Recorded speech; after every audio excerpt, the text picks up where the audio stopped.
Alright, YouTube fans, welcome back to my channel. Thank you for following along on this project. It's a Maxim SC2000. It's just a 20-foot cuddy cabin boat. But I wanted to give everybody a heads up on how you do this.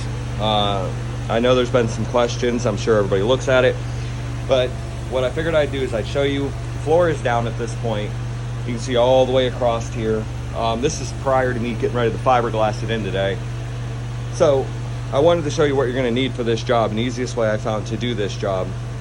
So if you come over here, these are some of the tools you're going to need right here. So tool one is your chemicals. You're going to need flotation foam A and B. Tool two, oscillating tool. Tool three, drill with well, I used in my case 1-inch paddle bit, and that's going to vary depending on how you choose to do your floor. You can either use a hole saw if you're not going to pre-fill the stringers like I did, so you can drill your holes, or you can pre-fill them, cut them down. And then the 1-inch paddle bit, what I did is I went across all these lower sections here, right where it meets up right here, because it's such a small space.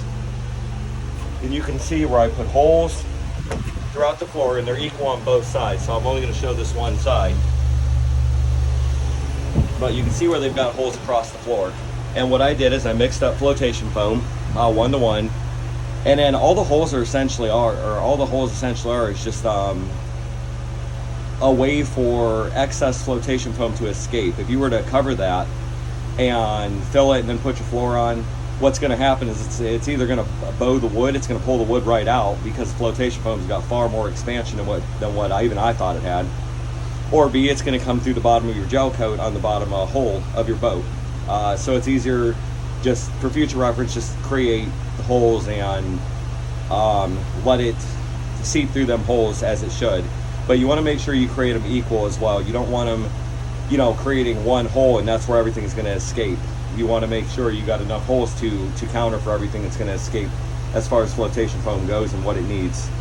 Another thing I wanted to point out is how I did my screw lines here.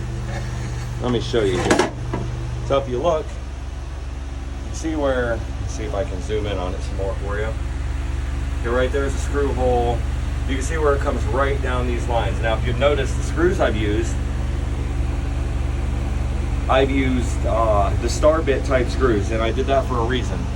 One, I used a fine tooth or a fine thread screw, so it would pull in and it wouldn't strip the wood. Two, they were pre-drilled prior to me putting them in. And three, I knew by using a star bit screw that was going to go in there, I wasn't going to risk anything stripping.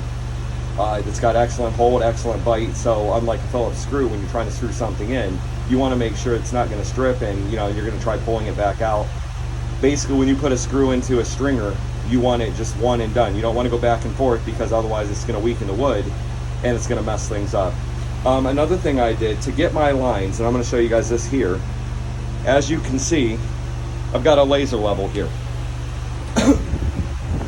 And what I did with the laser levels, I went down all these stringer lines right here, all the way down here. Similar to this right here. This is how I pretty much did it. So I highlighted every one of the stringer lines and where it was going to be, and that's how I screwed it in. So another tool that you don't necessarily need it, but it makes your job so much easier if you have one of these laser levels. I mean, you can zip right through it. I mean, there's no marking whatsoever. You literally just line your laser line up and just put a screw in between those at the line, via the laser, and it'll make your job in life much simpler.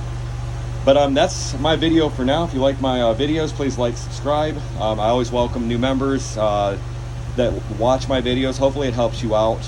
And if you have any questions or comments, post in the comment section and I'll be glad to answer them. And as always, if I can't get to answer, somebody else will, or I'll at least find somebody that can.